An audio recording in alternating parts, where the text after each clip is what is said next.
ఒక టీంని డబ్బుతో కొంతకాలం నడిపించొచ్చు. కానీ గౌరవంతో నడిపితే జీవితాంతం మీతోనే ఉంటుంది.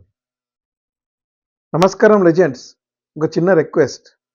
ఈ వీడియో పూర్తిగా చూడండి. నేను కూడా ప్రతిరోజు నేర్చుకుంటూ మీకోసం ఇంకా మంచి కంటెంట్ తీసుకురావడానికి ప్రయత్నిస్తున్నాను. మీ సపోర్ట్, మీ కామెంట్స్, మీ సజెషన్స్ నన్ను ఇంకా మెరుగ్గా తయారు చేస్తాయి. ఈరోజు నా జీవితంలో నేర్చుకున్న 23వ పాఠం. ఒక టీంను నిలబెట్టేది సాలరీ కాదు. రెస్పెక్ట్.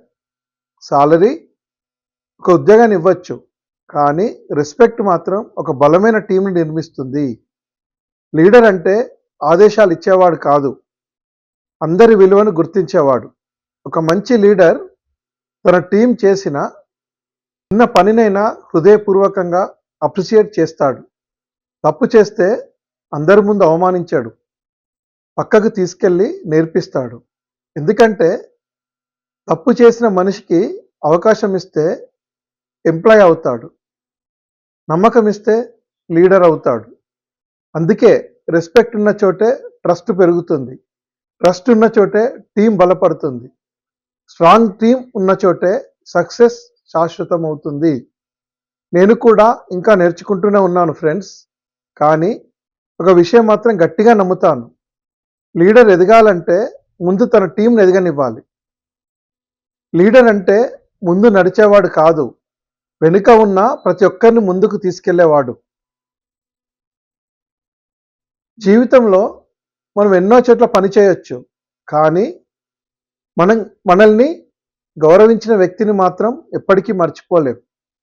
ఈరోజు మీ టీంలో ఒక్కరినైనా మనస్ఫూర్తిగా అప్రిషియేట్ చేయండి. మీకు అది ఒక చిన్న మాట కావచ్చు, కానీ వాళ్ళ జీవితంలో అది ఒక పెద్ద మలుపు కావచ్చు. ఇప్పుడు మీకోసం ఒక ప్రశ్న ఫ్రెండ్స్. ఒక టీం ఎక్కువ కాలం కలిసి ఉండడానికి ఏది ముఖ్యమని మీరు నమ్ముతారు? Respect, salary, growth, trust. కామెంట్లో మీ ఆన్సర్ని మాత్రమే కాదు, ఎందుకో కూడా తప్పకుండా రాయండి. ఫ్రెండ్, నేను చెప్పిన ఈరోజు లెసన్ మీకు నచ్చిందా? మీ జీవితంలో మీరు నేర్చుకున్న ఒక విలువైన లెసన్ని కామెంట్లో తప్పకుండా రాయండి.